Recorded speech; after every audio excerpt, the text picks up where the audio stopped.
guys, I'm Jordan West here with Reverb at Rax Trax recording studios in Chicago. I'm gonna be talking about looping and how I do my loop setup.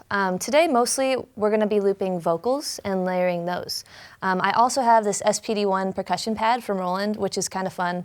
And I use it as a way to give myself time without, playing a click track. Sometimes it's kind of nice to be able to do that. So really quick, I'm just gonna show you guys the different elements of how I begin to build a song. So what I'm using to make my loops is the Boss RC505 looper. And I love this looper because it's 5 separate tracks. And so you can record as many different layers onto each track as you want. But the cool thing is you have individual control over each track's volume, panning, effects, all that fun stuff. So this is a really great tool if you're into looping, but you can do what I'm gonna show you guys on any looper really. I just prefer this one. I also like the buttons, because as a drummer, sometimes it's hard to get my feet away, so hands is a little bit easier sometimes. Okay, so I'm gonna show you really quick some of the cool vocal effects that I use with the 505. One of my favorites is the guitar to bass, which actually ends up being like an octaver, and it makes my voice into a bass. So I can go here and go completely, no effect, and then I turn this knob. So that was a very exciting bass line. But you get the idea. So you can do that with all your effects. So I can do reverb. Check, check, check, check, check, check, check, check. You can do a lot, you can do a little bit. So the cool thing is that you can also add effects to your entire performance rather than just one track or one part at a time.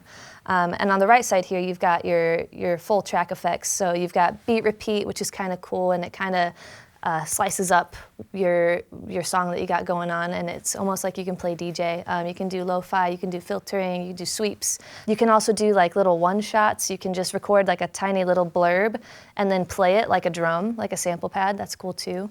So I really love all the possibilities of looping. So what I'm gonna do now is just show you guys how I build a song. So I'll start with the bass part.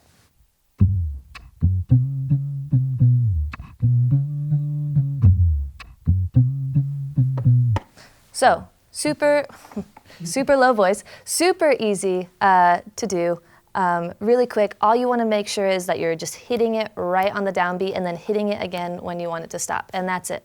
So I've got my bass part, cool. Maybe now I want to add some harmonies.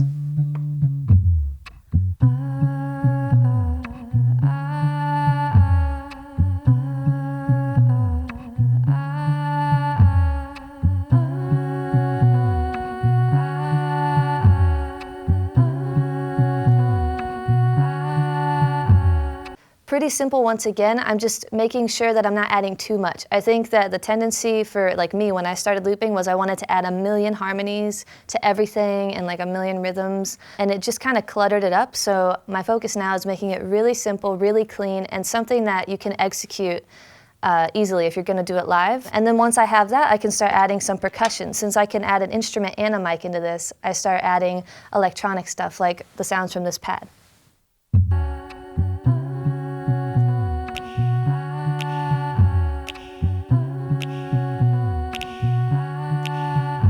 So already you have a really good base for you to perform. So I can add live drums and my voice or guitar or whatever you play, and you can add it on top of your loop. And so that's kind of just how I build the base of a song. So I'm gonna show you guys how I take that and then turn it into a performance.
this started. That was how to put it all together. Looping is super fun, so I encourage all of you to get into it, whether you're drummers or not. It's an amazing tool for musicians, and now you know a little bit more about it.